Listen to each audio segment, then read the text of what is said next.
नमस्कार मित्रों, आप सभी का स्वागत है हमारे YouTube चैनल तरुण जी के क्लास में। मैं हूं तरुण और मैं मित्रों लेके आया हूं आपके लिए ग्रेड 2 के जो ओल्ड पेपर हुए थे ग्रेड 2 में, उसके क्वेश्चंस को हम कवर करेंगे चाइल्ड पेडागोगी का, क्योंकि कहीं ना कहीं ग्रेड 3 में ये क्वेश्चंस आने के चांसेस मैक्सिमम है। तो मित्रों पूरे वीडियो को पूरा देखें। साथ साथ ये लाइव टेस्ट चल रहा है 11 बजे का, हमारे साथ टेस्ट ज़रूर दें और पहचानें कि आप कितने पानी में हैं, कितने नंबर लेके आ सकते हैं। तो फिलहाल हम वीडियो को स्टार्ट करते हैं, पर वीडियो को स्टार्ट करने से पहले मैं बोलूँगा यदि आप हमारे चैनल पर नए हैं तो हमारे चैनल को सब्सक्राइब जरूर कर लें और बेल आइकन को दबाएं, जिससे आपको रोज़ नोटिफिकेशन मिले। वीडियो को लाइक करें, जिससे माता रानी की कृपा आपके ऊपर बनी रहे। फिलहाल को हम स्टार्ट करते हैं अपना ये सेशन, तो जल्दी से सब लोग कनेक्टेड हो जाइए। 11 बजे हो चुके हैं हमारी क्लासेस लाइव। तो क्वेश्चन नंबर फर्स्ट है हमारा, ये 22 फरवरी 2019 का जो फर्स्ट शिफ्ट था उसका पेपर था। तो पेपर बड़ा ईजी है, आप समझने की कोशिश बस करिएगा। क्वेश्चन है, सभी मनुष्यों के बीच बुद्धि का वितरण खालिस्तान नहीं है। क्वेश्चन को समझना, हर कोई जो मनुष्य है उनके बीच जो बुद्धि का वितरण है जो होता है वो खालिस्तान नहीं है। इसका आंसर क्या होगा? ऑप्शन है मध्यम, समान, उपर्युक्त और एक जैसा। जल्दी से बताइए क्या आंसर होगा।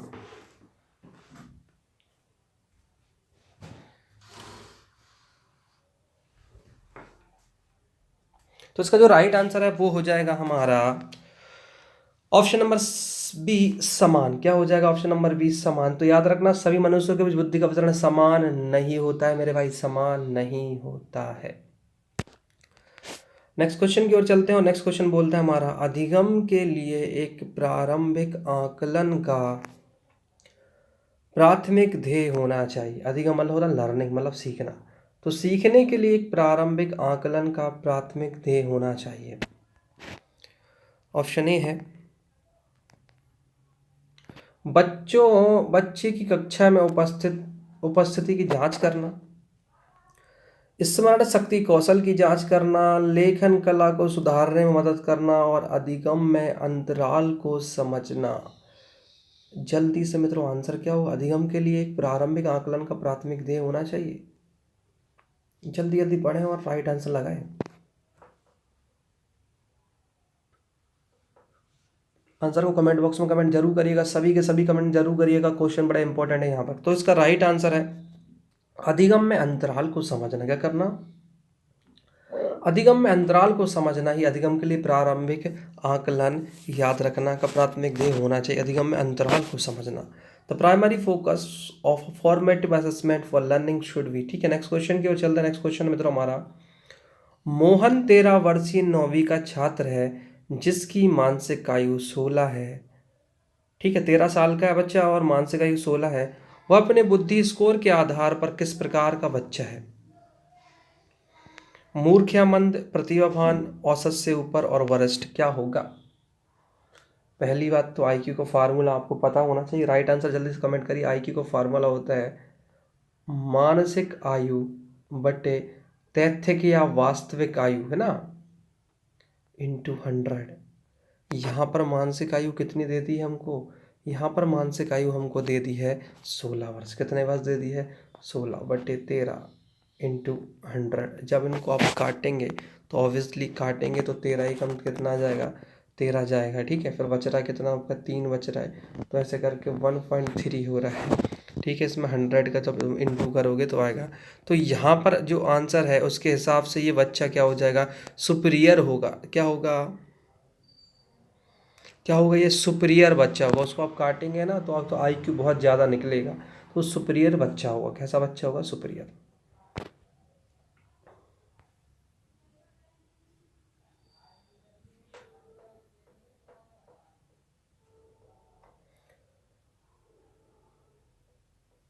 नेक्स्ट क्वेश्चन है, मनोलैंगिक विकास की मनोलैंगिक विकास की फ्रॉडियन अवस्था को क्या कहा जाता है जिसमें बच्चे को सोच के लिए प्रशिक्षित किया जाता है?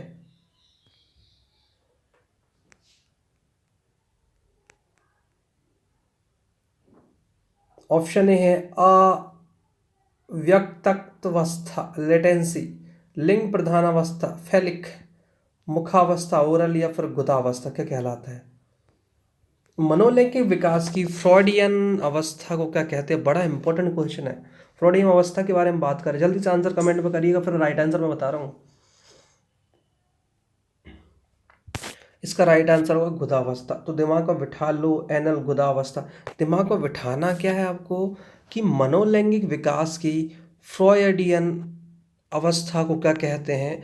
तो एनल गुदावस्था कहते हैं। आप दिमाग में इस क्वेश्चन को बिठा लीजिए, ठीक है। नेक्स्ट क्वेश्चन है, प्रगतिशील शिक्षा क्या है actually? What is progressive education क्या कहलाता है? इसमें मानकीकृत परीक्षण होता है, इसमें करते हुए अधिगम लर्निंग बाय डूइंग होता है प्रगतिशील शिक्षा में, इसमें डेटा आधारित शिक्षा होती है, या फिर इसमें मानकों पर आधारित पाठ्यक्रम होता है? जल्दी से आंसर बताइए।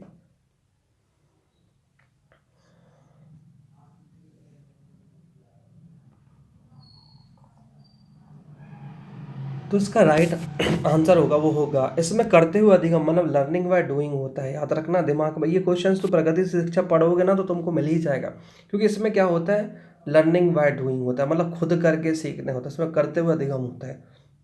तो प्रोग्रेसिव एजुकेशन लर्निंग को याद कर लो, खुद कर रहे हैं और सीख रहे हैं। नेक्स्ट क्वेश्चन है कि खालिस्तान को परिपक्वता कहा जाता है? ऑप्शन है पारिवारिक हस्तक्षेप, ऑप्शन बी है सांस्कृतिक प्रभावों के कारण एक परिवर्तन, ऑप्शन सी है प्राकृतिक जैविक विकास, और ऑप्शन डी है पर्यावरणीय दबावों के कारण परिवर्तन। किसको हम मैच्योरिटी बोलते हैं या मैच्योरेशन बोलते हैं?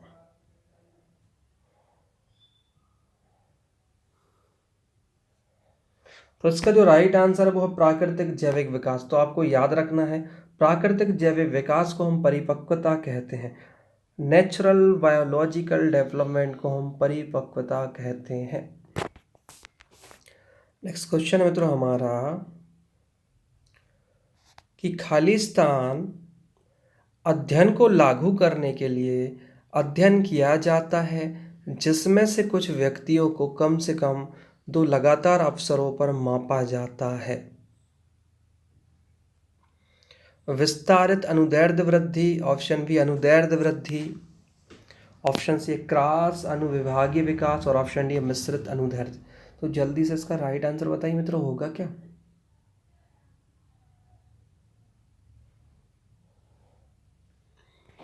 5 सेकंड का टाइम दे रहा हूँ मैं, जल्दी से। तो इसका जो राइट आंसर होगा वो होगा मिश्रित अनुदैर्ध्य, मिक्स्ड लॉन्गिट्यूशनल। याद रखना है बेटा।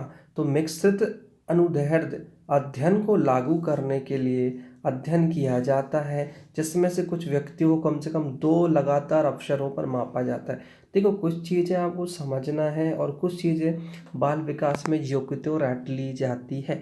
जैसे प्रगतिशील शिक्षा वाले क्वेश्चन में मैंने बोला लर्निंग बाय डूइंग, आपको ये वर्ड याद रखना है, learning by doing, progressive education याद रखना है। ऐसे जिसमें कि मिश्रित, आपको दिमाग में बिठा लेना कि मिश्रित अनुदैर्ध्य में कम से कम 2 बार व्यक्तियों को क्या करते हैं, अवसरों पर मापा जाता है। आपको कुछ नहीं करना, बाल विकास कई चीज़ समझी जाती हैं और कई चीज़ बस सीधे के सीधे याद भी कर ली जाती हैं, ठीक है, क्योंकि बाल विकास टिपिकल ही सब्जेक्ट माना जाता है। नेक्स्ट क्वेश्चन है कि निम्नलिखित में से किसमें बुद्धि परीक्षण का उपयोग नहीं होता है? अब इसमें पूछा बुद्धि परीक्षण का उपयोग नहीं होता है, जो इंटेलिजेंस टेस्ट होता है ना, अपन जिसको आईक्यू भी बोलते हैं, नहीं होता है। देखो किस किस में, छात्रवृत्ति के लिए छात्रों का चयन, शिक्षक के प्रदर्शन का मूल्यांकन, एक छात्र की ग्रेडिंग, और एक छात्र की सफलता का पूर्वानुमान करना। ये क्वेश्चन रिपीटेड क्वेश्चन है, ग्रेड 2 में एक सेट पेपर में और आ चुका है ये। जल्दी से आंसर दीजिए।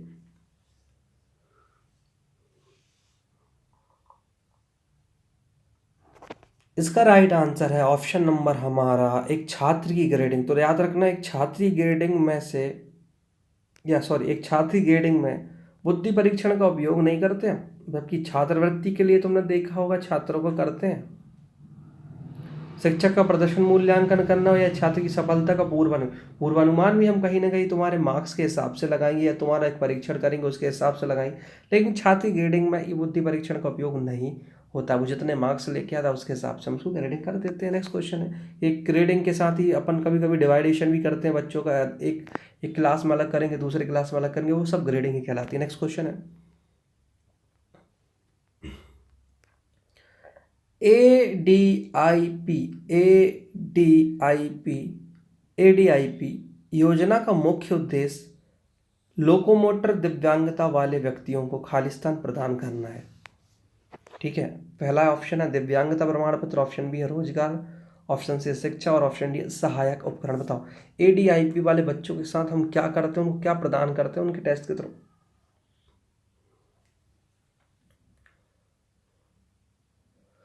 हाँ जी, इसका राइट आंसर है ऑप्शन नंबर डी सहायक उपकरण। अब जब आप ADIP और ADHP पढ़ोगे तो समझ में तुमको आ जाएगा कि ये कैसे सिंड्रोम्स होते हैं और इनके तहत हम चीज़ें क्या प्रदान करते हैं। जब आप पढ़ोगे ना डिसेबिलिटी से रिलेटेड है क्या करते हैं इसको, तो थोड़ा सा पढ़ना उसको ADIP ADHP। ठीक है, नेक्स्ट क्वेश्चन है वाइगोट्स्की के सामाजिक विकास सिद्धांत में 3 प्रमुख विषय कौन कौन से हैं। अब ये विषय को समझना है। ऑप्शन नंबर ए है हमारा संज्ञानात्मक प्रशिक्षुता, सामाजिक सहभागिता और पारस्परिक। सामाजिक सामाजिक बोल रहा हूँ मैं। संज्ञानात्मक प्रशिक्षुता, वैध परिधीय भागीदारी, साथ ही साथ समीपस्थ विकास का क्षेत्र। ऑप्शन नंबर सी है पारस्परिक निर्धारणवाद, प्रोत्साहन और दंड और शास्त्रीय अनुकूलन, जिसको हम शास्त्रीय क्लासिकल कंडीशनिंग बोलते हैं। और ऑप्शन नंबर डी है सामाजिक सहभागिता, सामाजिक विकास का क्षेत्र और अन्य अधिक ज्ञान संपन्न। तो कौन सा ऑप्शन होगा, ये रहे आपके ऑप्शंस। तो इसका जो राइट आंसर है वो होगा सामाजिक सहभागिता, समीपस्थ विकास का क्षेत्र और अन्य अधिक ज्ञान संपन्न। देखो सामाजिक सहभागिता सामाजिक विकास का सिद्धांत ही वाइगोट्स्की का जो रूस के थे। ठीक है, साथ ही अपन ने ZBD सिद्धांत पढ़ा होगा जिसको हम समीपस्थ विकास का क्षेत्र बोलते हैं, ये भी वाइगोट्स्की का था। तो हमारा ऑप्शन नंबर डी से राइट हो जाएगा। चलते हैं नेक्स्ट क्वेश्चन की ओर, और नेक्स्ट क्वेश्चन है मित्रों हमारा विचार विमर्श और उत्तेजना के बेहतर अवसर प्रदान करने के लिए क्षमता समूहन खालिस्तान का एक प्रकार का पृथक्करण है। ऑप्शन है वंचित, ऑप्शन बी सामान्य, ऑप्शन सी पश्चवर्ती और ऑप्शन डी है प्रतिभावान।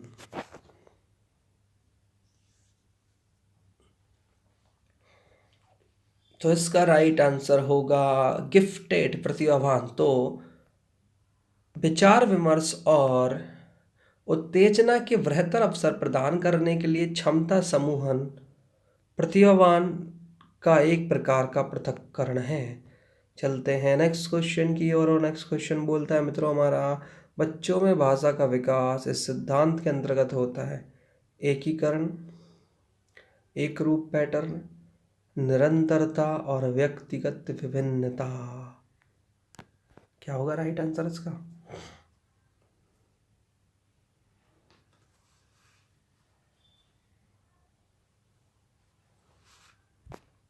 तो इसका राइट आंसर होगा एक रूप पैटर्न, यूनिफॉर्म पैटर्न। तो दिमाग में बैठा लीजिए क्वेश्चंस को। बच्चों में भाषा का विकास एक रूप पैटर्न सिद्धांत के अंतर्गत होता है बेटा। नेक्स्ट क्वेश्चन है हमारा अच्छा, ये प्रत्यक्ष विधि को इस रूप में भी जाना जाता है डायरेक्ट मेथड को। ये बड़ा इंपॉर्टेंट क्वेश्चन है। प्रत्यक्ष दृष्टिकोण, परिणात्मक दृष्टिकोण, प्राकृतिक विधि और अप्रत्यक्ष दृष्टिकोण।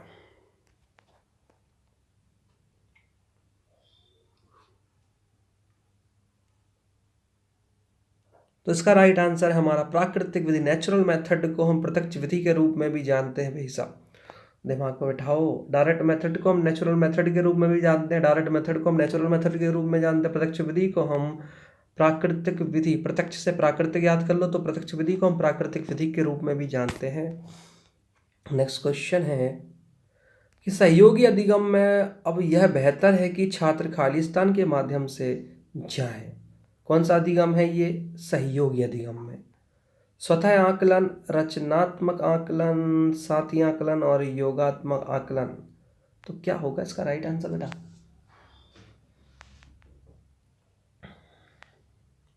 तो इसका राइट आंसर है साथी आकलन। देखो अपन ने पढ़ा ही है सहयोगी अधिगम मतलब ऐसा अधिगम सीखना जिसमें एक दूसरे की हेल्प से सीख रहा है या बेहतर है कि छात्र साथी आकलन के माध्यम से जाएं।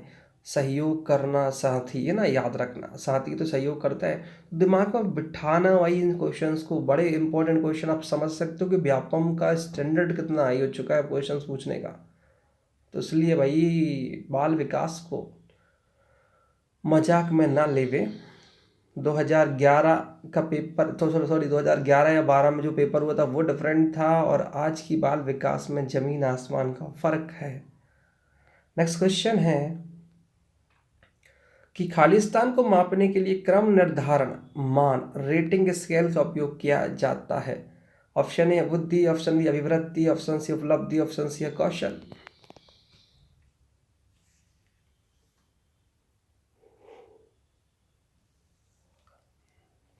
तो इसका राइट आंसर है अभिवृत्ति। तो अभिवृत्ति मतलब कि एटीट्यूड्स को मापने के लिए हम क्रम निर्धारण मान रेटिंग स्केल्स का उपयोग किया जाता है। तो याद कर लो किसको नापने के लिए, एटीट्यूड्स,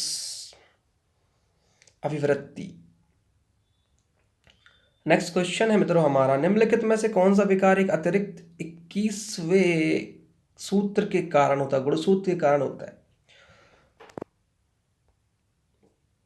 फेनिल, क्या है इसका नाम है, phenylketonuria, down syndrome, Turner syndrome और दरांती कोशिका रक्तता मतलब सिकल सेल एनीमिया। तो 21वें गुणसूत्र की बात करें, क्योंकि मनुष्य में होते 23 जोड़े गुणसूत्र मतलब 46 होते हैं टोटल गुणसूत्र, और 22 तो कॉमन रहते हैं, प्लस जो 1 होता है ना वही निर्धारण करता है कि लिंग क्या होगा, पुरुष होगा कि स्त्री होगा, है ना। तो इसका जो राइट आंसर है वो है डाउन सिंड्रोम, याद रखना। तो डाउन सिंड्रोम हमेशा 21वें जो गुणसूत्र है ना, एक अतिरिक्त 21वें गुणसूत्र के कारण होता है डाउन सिंड्रोम। तुमको तो इतना याद रखना, एक अतिरिक्त गुणसूत्र के कारण क्या होता है, डाउन सिंड्रोम। नेक्स्ट क्वेश्चन की ओर चलते हैं मित्रों। नेक्स्ट क्वेश्चन है हमारा, निम्नलिखित में से क्या होगा यदि पहले कार्य की उत्तेजना दूसरे कार्य में समानता से अधिक है। कोई भी स्थानांतरण नहीं, स्थानांतरण का विस्तार न्यूनतम होगा, स्थानांतरण का विस्तार कम होगा और स्थानांतरण का विस्तार अधिक होगा।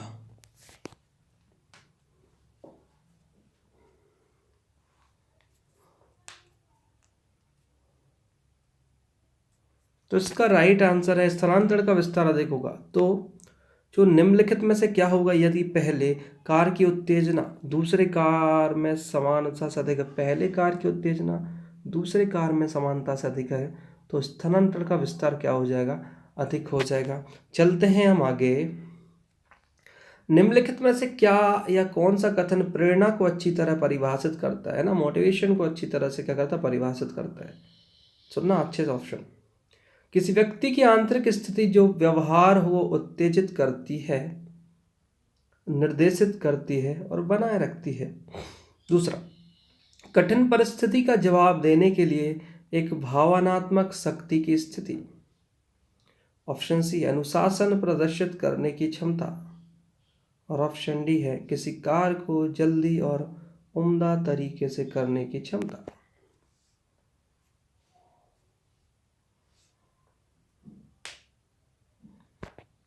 इसका राइट आंसर है किसी व्यक्ति की आंतरिक स्थिति जो व्यवहार को उत्तेजित करती है, निर्देशित करती है और बना रहती है। देखो जैसे ग्रेड 3 का एग्जाम है, यदि आप बहुत ज़्यादा भी प्रेरित मोटिवेटेड हो तो दिन में 7-8 घंटे इसलिए आप पढ़ लोगे, पर लेकिन अंदर से ही तुम नेगेटिव हो कि यार ये इतनी सारी वैकेंसी नहीं है, वैकेंसी क्लियर नहीं है, ऊपर से फॉर्म इतने सारे पड़े हैं, सरकार भी बनने लगी, तो ये डिमोटिवेशन है। और मोटिवेशन क्या है कि वैकेंसी कितनी भी हो, मेरे को तो सिर्फ एक पोस्ट चाहिए है, क्योंकि सरकार 50 तो निकालेगी ना। पहली बात तो ग्रेड 3 में 50 तो निकलेंगे, कम से कम 10,000 से ऊपर निकलेंगी प्लस। सेकेंड थिंग मोटिवेशन ये है कि मुझे को मतलब नहीं है कि कौन क्या सोचता है, गवर्नमेंट क्या सोचती है, मेरे को तो सिर्फ अपना एग्ज़ाम पे फोकस करना। तो ये मोटिवेशन है। और डिमोटिवेशन है कि कुछ कर ही नहीं पा रहे हैं, पर मोटिवेट रहो तभी जाके उस चीज़ को मैनेज कर पाओगे। नेक्स्ट क्वेश्चन है कि निम्नलिखित में से कौन सा एक संबंधात्मक अधिगम शैली की विशेषता नहीं है।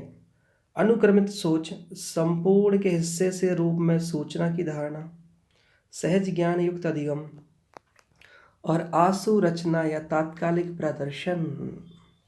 क्या होगा निम्नलिखित में से कौन सा एक संबंधात्मक अधिगम शैली की विशेषता नहीं है, रिलेशनल लर्निंग स्टाइल की विशेषता नहीं है। इसका आंसर है सिक्वेंशियल थिंकिंग, मतलब अनुक्रमिक सोच is not part of relational learning style.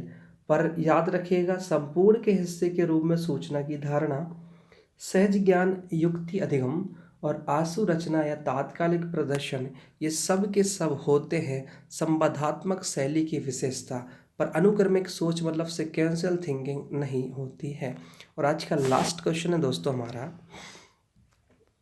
कि निम्नलिखित में से कौन सी थेरेपी माता पिता को अपने बच्चों के लक्षणों को नियंत्रित करने और प्रबंधित करने के लिए दी जाती है जिनके बच्चे विशेष रूप से आचरण विकार कंडक्टर डिसऑर्डर से पीड़ित होते हैं।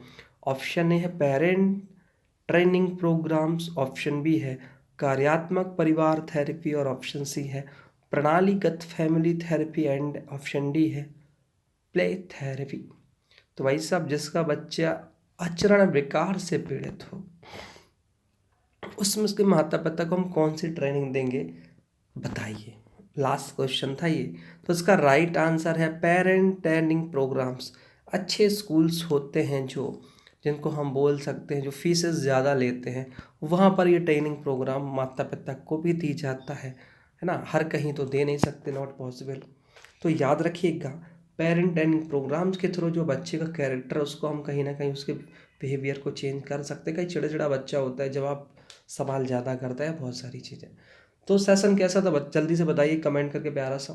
साथ ही साथ हमारे चैनल पर रोज़ जाना 11 बजे लाइव क्लासेस होती है ये यूट्यूब वाली, इसको अटेंड जरूर किया करो क्योंकि कहीं ना कहीं यही क्वेश्चंस कॉपी पेस्ट आपको एग्जाम्स में मिलेंगे, मैं खुद बोल रहा हूँ। तो वीडियो अच्छा लगा तो वीडियो को लाइक शेयर करना, लाइक तो जरूर बनता है, और सब्सक्राइब चैनल को कर लेना, और रोजाना 11 बजे बिना कहे आप आ जाया करो हमारे चैनल पर, ठीक है। और डायरेक्टली आप मुझसे ऐड होना चाहते तो डिस्क्रिप्शन बॉक्स में मैंने लिंक दी है, वहाँ से एफबी के थ्रू आप मुझसे डायरेक्ट कनेक्टेड हो सकते हैं। फिलहाल वीडियो को देखने के धन्यवाद, मिलते हैं कल 11 बजे। महाकाल की कृपा आपको बनी रहे। जय हिंद, जय भारत।